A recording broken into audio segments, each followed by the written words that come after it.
What happens if you have people add fruit to their regular diet? 3 apples or 3 pears a day as snacks between meals on top of whatever else they were eating. Fruit is low in calories, but not zero, so if you add food to people's diet, even healthy foods, won't they gain weight? No, they lost a couple pounds. Maybe it was all that fiber? If you remember, we learned our gut bacteria can create anti-obesity compounds from fiber. That's why they also had a cookie group. 3 apples, 3 pears, or 3 cookies with enough oats in them to have about the same amount of fiber as the fruit. Despite the fiber, adding cookies to one's diet does not lead to weight loss.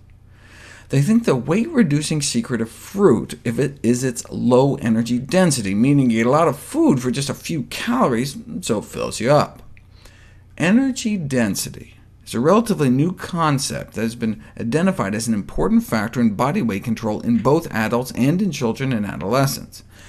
Energy density is defined as the amount of calories per unit weight of a food or beverage.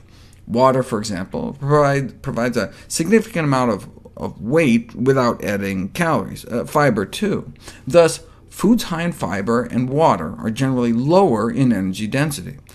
On the other hand, because dietary fat provides the greatest amount of calories per weight, foods high in fat are generally high in energy density. The CDC offers some examples. High energy density foods are like bacon, lots of calories in a small package. A medium energy density food is like a bagel, and a low density food typified by fruits and vegetables.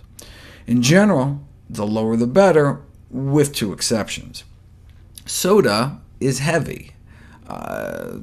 So heavy that by energy density it looks less harmful than it is, and nuts have so much fat they appear less healthy than they are. Otherwise, though, the science supports a relationship between energy density and body weight, such that consuming diets lower in energy density may be an effective strategy for weight control. This is because people tend to eat a consistent weight of food, so when there's less calories per pound, calorie intake is reduced. A small drop in energy density can lead to a small drop in weight, and the greater the decrease in energy density, the greater the weight loss. Energy density can be reduced in a variety of ways, such as the addition of fruits and vegetables to recipes, or by lowering the fat or sugar content. And indeed, that's how we evolved, eating predominantly low-energy density foods, such as fruits, vegetables, plants, and tubers, starch-filled roots like sweet potatoes. The first study to emphasize how fruits and vegetables could affect energy density and food intake was conducted more than 30 years ago. Researchers were able to cut people's caloric intake nearly in half, from 3,000 calories a day down to 1,570, without cutting portions, just by substituting less calorie-dense foods, which means lots of fruits, vegetables, whole grains, and beans, compared to a high-energy density meal with lots of meat and sugar. Nearly half the calories, but they enjoyed the meals just as much. They tried this in Hawaii, putting people on a traditional Hawaiian diet with all the plant foods they could eat.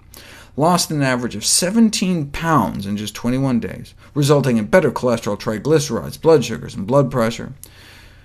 Caloric intake dropped 40%, but not by eating less food. In fact, they lost 17 pounds in 21 days eating more food, 4 pounds of food. But because plants tend to be so calorically dilute, one can stuff oneself without getting the same kind of weight gain. And the energy density of foods is of interest for weight management, not only because it allows people to eat satisfying portions while limiting calories, but also because reductions in energy density are associated with improved dietary quality. For example, lower energy-dense diets associated with lower risk of pancreatic cancer. Lower energy density foods tend to be healthier foods, so we get the best of both worlds.